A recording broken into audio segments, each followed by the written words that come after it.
A very good morning to all of you. I am Kritika Gulati, working as an assistant professor in CSC department, RPIT, Karnal. Today we'll be discussing looping in the programming languages. So let's discuss first what is a loop. Loop basically helps us to execute one or more statements up to a desired number of times. If we talk about all the high level languages like C, C++, Java, it provided so many of loops.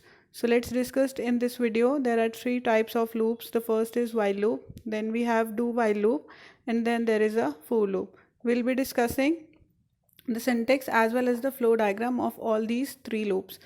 First discuss about while loop. So the syntax for it is, we have to first write the keyword while, then the condition which is to be checked is written here after the keyword, then we have the body of the loop.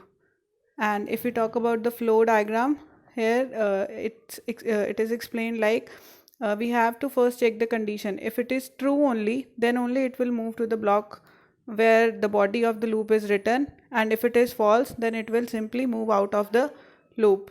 If we talk about next, which is a for loop, the syntax for loop is, we first have to write the initialization part, then there is a condition which is to be checked, and then we update it or iterate it. That means it can be incremented or it can be decremented also. Then there is the body of the loop. The flow diagram of it is, first we have to initialize, then the condition which is to be checked is written here.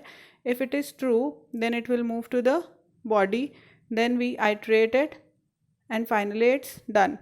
But if it is false, then the body of the loop will not be executed and it will simply move out of the loop.